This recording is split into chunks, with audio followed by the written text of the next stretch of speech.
হ্যাঁ, আসিফ মহিউদ্দিন আপনাকে যুক্ত করেছে, বলুন। হ্যাঁ ভাই, আপনারা তো আমাদের নবীকে তাড়াতাড়ি নিয়ে বলুন অনেক ভাইয়া, জি। কটূক্তি করেন। কেন কটূক্তি করেন ভাই? ডিফাইন কটূক্তি। বাই দ্য এই ওয়ে, যে থ্যাংক ইউ বলেন ফর জয়েনিং। হ্যাঁ ভাই, বলেন ডিফাইন। আমাদের নবী নাকি পেডোফাইল, এটা বলেন আপনারা।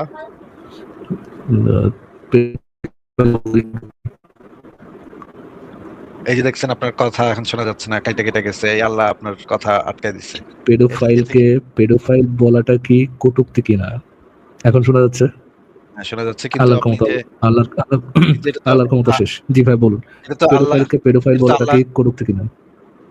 এটা তো আল্লাহ নির্দেশ দিছে দেখে সে এটা করছে, এটা তো সে নিজের থেকে মানে করে নাই। আল্লাহ নির্দেশ দিচ্ছে যে আমি আপনার নবীকে পেডোফাইল বলি? না না, আল্লাহর নির্দেশে তো সেই কাজটা করছে। মানে শিশুকাম তো সে নিজে ইচ্ছে করে। পেডোফাইল যদি আল্লাহর ইচ্ছায় পেডোফিলিয়া করে তাহলে কাজটার পেডোফিলিয়া থাকে না। ধরেন কেউ যদি আল্লাহর ইচ্ছায় আপনাকে স্ট্যাব করে তাহলে ওইটার স্ট্যাবিং থাকে না। এটা আমি কিভাবে যদি আল্লাহর স্ট্যাবিং থাকে? ইচ্ছায় আল্লাহ বানাইছে মানুষকে। আমি যদি আল্লাহর ইচ্ছায় মানুষকে মানে পেডোফাইলকে পেডোফাইল বলি তাহলে এটা দোষের কিছু না, according to your logic, right? এটা তো অবশ্যই না, কারণ আল্লাহ তো সর্বজ্ঞানী ভাই, আল্লাহ তো সবকিছু জানে। তাহলে আল্লাহ তো না, আমি জানে যদি যে আল্লাহ আমি যদি আল্লাহ তো জানতে হবে। আরেকটু ক্লিয়ার হই, আপনি কি যেটা বলতে যাচ্ছেন সেটাই বলছেন কিনা দর্শকরা ঠিকমতো বুঝতেছেন না, এটা আমাকে একটু তো কথাই জানা বলতে দরকার। দিচ্ছেন, আপনি আমাকে বলছেন, তো কথাই বলতে আপনি দিচ্ছেন। বলতে যাচ্ছেন আমি যদি আল্লাহর ইচ্ছায় নবীকে পেডোফাইল বলি এটাতে আপনার কোনো সমস্যা নাই। আপনার এটা যে আল্লাহর ইচ্ছায় হচ্ছে সেটা কেমনে বললেন? আর নবীটা তো আল্লাহর ইচ্ছায় হচ্ছে। নবীটাতে আল্লাহর ইচ্ছা হয়েছে সেটা আপনি কিভাবে বুঝছেন? নবীকে আল্লাহ বলেছে, সেটাই আমরা সেটা বিশ্বাস কিভাবে করি, সেটাই বুঝেছেন সেটা? আমি আমরা এটা বিশ্বাস বিশ্বাস করি করি। আল্লাহকে, আমি যদি বিশ্বাস করি যে আল্লাহ আমাকে দ্বারা নবীকে পেডোফাইল বলাচ্ছেন তাহলে না ইটস না, গুড এনাফ। আপনার কি কোনো কিতাবে লেখা আছে এটা? আমার তো একটা কিতাবে লেখা আছে, কোরআনে লেখা আছে এটা। কিতাবে লেখা থাকলে ধরেন আমি আমার কিতাবে লিখে ফেললাম তাহলে কি গুড এনাফ? না না, সেটা তো কোরআনে লেখা থাকতে হবে। কোরআনে লেখা থাকতে হবে কেন? কোরআনে লেখা থাকলেই তো স্পেশালিটি সেটা কি? সত্য। কোরআনে লেখা কিভাবে থাকলেই সেটা তো সত্য। কোরআনে লেখা থাকলে যে সেটা সত্য, এইখানে আপনি কিভাবে গেলেন? সেটা তো ভাই কোরআনেই কিভাবে লেখা বুঝলেন? আছে, যে কোরআনের শুরুতেই লেখা আছে এই সেই গ্রন্থ যে হাতে করে আমিও সত্যতা তাহলে নাই। আমার বইয়ের শুরুতে যদি লিখে দিই যে এই বইতে যা যা লেখা থাকবে তা তা সত্য, সেটা তো তাহলে আপনি আমার লিখবেন, বইতেও যা যা লেখা এটা তো থাকবে, আল্লাহ লিখছে। আমি যদি আল্লাহর ইচ্ছা লিখে দিই আর কি। না, আল্লাহর ইচ্ছায় তো আপনি তো নিজের ইচ্ছা লিখলেন, এটা তো আল্লাহর ইচ্ছা হলো না, আর ওইটা তো আমি আল্লাহ যদি লিখছে। আল্লাহর ইচ্ছা লিখে দেই, আমি যদি আল্লাহর ইচ্ছা লিখে দেই আর কি। আল্লাহর ইচ্ছা আপনি কেমনে লিখবেন? আল্লাহর ইচ্ছা তো আপনি লিখতে পারবেন না। আল্লাহ তো আল্লাহর চায় না ইচ্ছা লিখা আপনার যাবে না? আল্লাহ আমাকে আল্লাহর ইচ্ছা আমি কোনো কাজ করতে, আল্লাহর ইচ্ছা আমার কোনো কাজ হবে না? মানে আল্লাহর ইচ্ছা আমাকে দিয়ে আল্লাহ কোনো কাজ করাই নিতে পারবে না? ঘরে নিতে পারবে, কিন্তু আপনার এটা বুঝতে হবে যে আপনার ইচ্ছা এবং আল্লাহর ইচ্ছা সমান্তরাল তাহলে তো ভাবে আপনি চলছে। ভেরিফাই, আপনার কাছে তো তখন ভেরিফাই করার মতো কোনো ওয়ে নাই যে আমি যখন লিখলাম আমার বইতে কোনো ভুল নাই আর নবী যেটা লিখলো নবীর বইতে কোনো ভুল নাই, কোন কাজটা আল্লাহর ইচ্ছা হয়েছে আর কোন কাজটা আল্লাহর ইচ্ছা হয় নাই সেটা তো এটা যাচাই করার প্রমাণ কোনো করেন, উপায় আপনি আপনার কাছে প্রমাণ নেই। করেন যে কোরআন আল্লাহ লেখেন, এটা প্রমাণ করেন।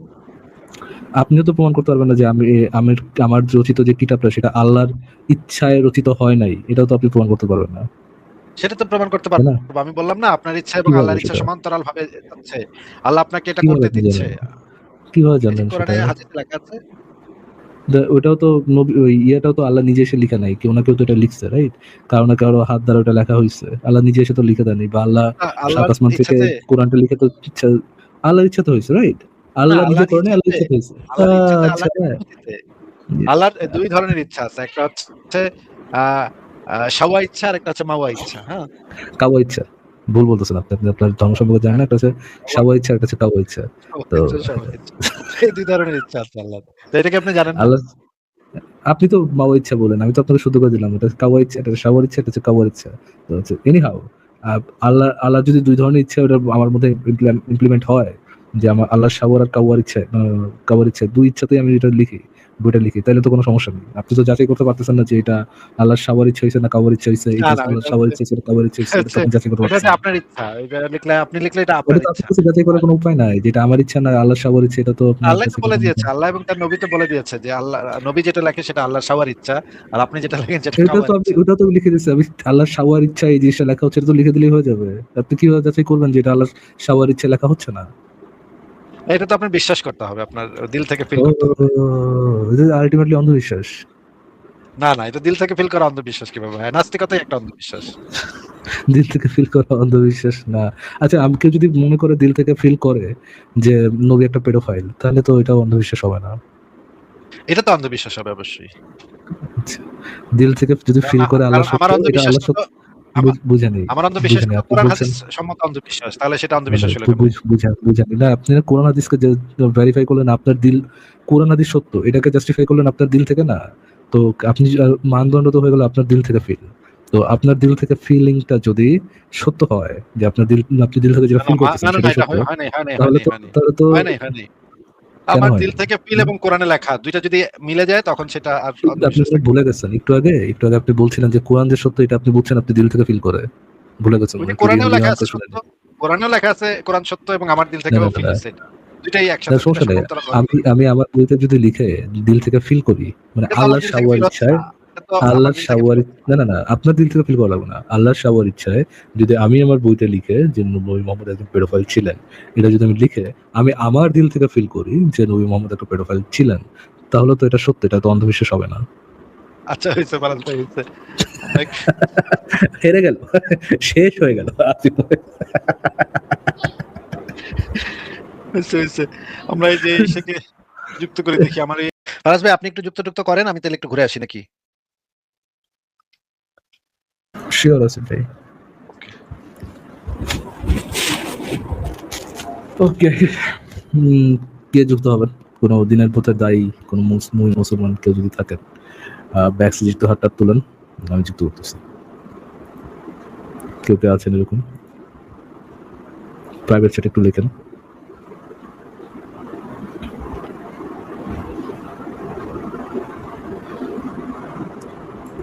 দিনী ভাইয়া এমন কেউ আছেন ব্যাকস্টেজে? আল্লাহ বলেন তোরা যদি পাপ না করতি আর আমার কাছে মাফ না চাইতি তাহলে তোদেরকে ধ্বংস করে দিয়ে এমন এক জাতি আমি পৃথিবীর বুকে বানাতাম পাঠাতাম যারা সকালে পাপ করে দুপুরে মাফ চাইতো, দুপুরে পাপ করে রাতে মাফ চাইতো, আর আমি আল্লাহ ক্ষমা করে দিতাম। সুবহানাল্লাহ পড়ে। আল্লাহর কাছে সবচেয়ে কিসে কিসে চাপ পড়ে যাচ্ছে এনিহাউ। ঠিক আছে, দেখি ব্যাকে কেউ একজন লিখছেন আমি নাস্তিকদের দায়ী। হ্যাঁ, কথা। আচ্ছা, এনা আপনাকে যুক্ত করা হয়েছে, আমি করে বলুন, দাঁড়ান একটা সেকেন্ড। হ্যাঁ ভাই বলুন। হ্যাঁ ভাইয়া, যে লূত নবীর যে কথাটা আছে না, যে পুরো সম্প্রদায়কে নাকি জিব্রাইল মাটি সহ আকাশে তুলে আছাড় দিছে, সেজন্য নাকি ডেড সি তৈরি হয়েছে। সম্প্রদায়ের মানে টোটাল যে এলাকাটা এতখানি মাটি তুলে আছাড় দিলে পুরো মহাদেশে তো ভূমিকম্প হয়ে যাবে।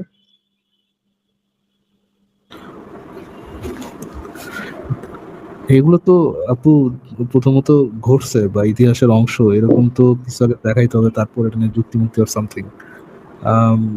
এগুলো তো কোনো ইতিহাসের অংশ না, মিথোলজির অংশ, রাইট? মিথোলজির অংশ আই থিঙ্ক মুমিনদেরকেই আগে একটু প্রমাণ করতে দেন যে এরা মিথোলজির বাইরে ইতিহাসের অংশ হওয়ার কোনো যোগ্যতা রাখে আর কি। আবার হচ্ছে যে নূহ নবীর নাকি ৩ ছেলে জীবিত ছিল মহাপ্লাবনের পরে। তার মধ্যে একজন হচ্ছে হাম। মিথোলজি অনুযায়ী এটা, জি। হ্যাঁ, হ্যাঁ। ওই হাম হচ্ছে ছিল, আফ্রিকান ছিল। আর শাম হচ্ছে আরাবিয়ান না ইউরোপিয়ান জানি ছিল। আর ইয়াসরিফ নাকি সে হচ্ছে ইউরোপিয়ান ছিল। তো এক বাবার ৩ ছেলে, একটা নিগ্রো, একটা ইউরোপিয়ান, একটা আরাবিয়ান। তাদেরই বংশধর নাকি আমরা সবাই। এর জন্য নোহাকে বলা হচ্ছে যে ২য় পিতা আদমের পরে। এক বাবার ৩ ছেলে কেমনে ৩ জাতির হইতে পারে, আমি কিছুই বুঝলাম না আসলে। এটা তো আমার প্রশ্ন, এক বাবার ৩ জিন কি হবে? দাঁড়ান একটু চেকতেছি।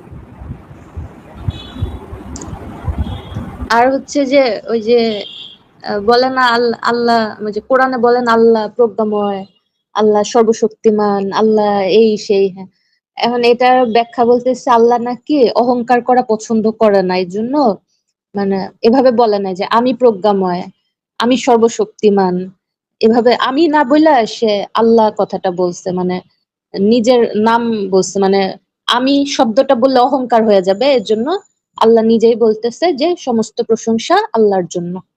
আচ্ছা, এই জন্য সাবজেক্টটা চেঞ্জ হয়ে গেছে আর কি। এখন হ্যাঁ, হ্যাঁ, কেউ হ্যাঁ, হ্যাঁ। বুঝতেছে না যে মানে বক্তব্যটা কার, কে বলতেছে এটা এবং কার সম্পর্কে বলতেছে এটা। ধরেন আমি যদি বলি যে আম, আমি আমি বেস্ট এরকমটা না বলে আমি যদি বলি লাইভ, তুই ফারাজ অর্ণবকে ছিল, ফারাজ অর্ণব থেকে বেটার লোকজন দুনিয়া তার একটা, এই ফারাজ অর্ণব এই ফারাজ অর্ণব দুনিয়াতে যা যা অ্যাচিভ করতে পারছে তার ধারে কাছে তোমরা কেউ নেই। এই ফারাজ অর্ণব দুনিয়াতে আপনি যত নার্সিসিস্ট দেখবেন, ওই নার্সিসিস্টদের মধ্যে একটা কমন জিনিস দেখবেন, তারা নিজেদেরকে থার্ড পার্সন হিসাবে থার্ড পার্সন হিসাবে নিজেকে প্রেজেন্ট করে। তো সকল নার্সিসিস্টের মধ্যে এই জিনিসটা খুব কমন একটা বিষয়। আপনি যদি ইমাজিন ইয়োরসেলফ, আপনি যে বলতেছেন আপনি তো ফ্রেন্ড সার্কেলের মধ্যে আছেন, আপনি বলতেছেন এই এনা কখনো কারো দুই কথা শুনে না, উল্টা দুই কথা শোনায় দেয়, এটা কি সাবজেক্ট চেঞ্জ হয়ে যাবে? আপনাকে কি বেটার মানুষ হিসেবে কেমন দেখাবে আপনাকে? মানে নিজের প্রশংসা বলবো, কিন্তু আমি বলবো না, নাম বলবো আর কি। আচ্ছা, আমি একটা জিনিস পাইছি যে এক বাবার যে 3 ছেলে 3 সম্প্রদায়ের, 3 সম্প্রদায়ের তো 3 রেসের আর কি, সম্প্রদায়েরও না 3 রেসের। তো জিনিসটা আমি একটু দেখাই আপনাকে, এটা একটু সরাই দিই। मेरी सास के तीनों मजेदार से, तीन बेटे तीनों मजेदार से, एक कलेक्टर एक मिनिस्टर एक सूबेदार से। I think এটা যদি হইতে পারে তাহলে তার এক বাবার 3 ইয়ে হইতেই পারে। I think ফ্যান্টাসি যদি এই পর্যন্ত যায়, ফ্যান্টাসি পর্যন্ত যেতে পারে, তো খুব বড় সমস্যা আছে বলে আমার মনে হচ্ছে না। এটা আমরা নূর নবী সম্পর্কে বলতে পারি। জি, কার সম্পর্কে? নূর নবী সম্পর্কে। হ্যাঁ নূর নবী তো 3টা ছেলে, তিনটাই আলাদা আলাদা, তো যায় তার সাথে যায়। সেটাই। আর যে তো বলে যে আল্লাহর কোনো অভাব নাই, আল্লাহর কিন্তু আসলে অভাব আছে। যে আল্লাহ তাআলা দয়া মায়া স্নেহ ভালোবাসাকে 100 ভাগে ভাগ করে 99 ভাগ নিজের কাছে রাখছে, 1 ভাগ সমগ্র সৃষ্টিকুলের মধ্যে বিলায় দিছে। তো এই 1 ভাগ আল্লাহর কমে গেছে না? হ্যাঁ, তাহলে কিন্তু আল্লাহর অবশ্যই অনেক কিছুরই অভাব আছে। ফর এক্সাম্পল আল্লাহর নিজের মানে হাদিস থেকে একবার সরাসরি পাওয়া যায়, আল্লাহ যদি মানুষ অপরাধ না করতো তাহলে সে মানব জাতিকে ধ্বংস করে দিয়ে এমন এক সম্প্রদায় বানাইতো, মানে মানব জাতি অপরাধ করাই যদি একবার বন্ধ করে দিত, সে মানব জাতিকে ইরাডিকেট করে এমন একটা সম্প্রদায় আনতেন যে সম্প্রদায় বারবার করতো, বারবার ভুল করতো, অপরাধ করতো, এটার জন্য তারা খারাপ ফিল করতো, এবং এটার খারাপ ফিল করার জন্য তারা আল্লাহর কাছে ক্ষমা প্রার্থনা করতো। আল্লাহ মানে মানুষ যেমন মানুষের জন্য একটা যেমন প্রহরিয়া হচ্ছে কোকেইন, আল্লাহর কাছে প্রখর ড্রাগ হচ্ছে গিয়ে ক্ষমা, মানে মানুষ তার কাছে চাইতেছে, ক্ষমা চাইতেছে, চোখ মুখ থেকে পানি ফেলাইতেছে। পিওর স্যাডিস্ট ক্যারেক্টার যেগুলা, একদম আল্লাহ পিওর একটা স্যাডিস্ট ক্যারেক্টার, যে মানুষের দুঃখ দুর্দশা দেখে সে মজা পাইতেছে, তারা ক্ষমা চাইতেছে, এই জিনিসটা দেখে তার কাছে যে আকুত মিনতি করতেছে, এটা দেখে তার কাছে খুশি লাগতেছে। সে চিন্তা করেন বলতেছে গড হয়ে যে মানুষ যদি মানুষ যদি অপরাধ করা বন্ধ করে দিত, তাহলে সে মানব জাতিকে ইরাডিকেট করে দিত। কি একটা অবস্থা! এই হচ্ছে গড। এর বলে কোনো কিছু চাওয়া পাওয়া নাই, অফকোর্স এর চাওয়া পাওয়া আছে। সে স্যাডিস্ট ক্যারেক্টার, সে মানুষের দুঃখ দেখে মজা পায়, তার কাছে মানুষের দুঃখ বেদনা, মানুষের কষ্ট, এটা তার কাছে খুব এনজয়েবল মনে হয়েছে। It's like a drug to him. তার এই ড্রাগ দরকার, এই ড্রাগ ছাড়া সে টিকতে পারবে না। এই ড্রাগ যদি মানুষটাকে দেওয়া বন্ধ করে দেয়, সে মানব জাতিকে ইরাডিকেট করে দিবে। মানে সারাদিন আমরা যত আস্তাগফিরুল্লাহ বলতেই থাকবো, ততই তার মন পূর্ণ হইতে থাকবে। আল্লাহ একটা শট নিতেছে, একটা ধরেন ইনজেকশন নিতেছে, ও আস্তাগফিরুল্লাহ ইনজেকশন দিচ্ছে আমাকে, oh I am so feeling good right now. কি একটা স্যাডিস্ট ক্যারেক্টার, এটা বলে গড, চিন্তা করতে কোনো সঙ্গী নাই তো স্যাডিস্ট থাকে আর কি। বাদওয়ালা নাই, সে তো মানে টর্চার করে শেষ করা হলো। আবার থ্যাংক ইউ যুক্ত হওয়ার জন্য। আচ্ছা ভাই, ঠিক আছে, আর কিছু বলবেন? আচ্ছা ভাই, ওকে, আপনি চলে গেলেন, গুড।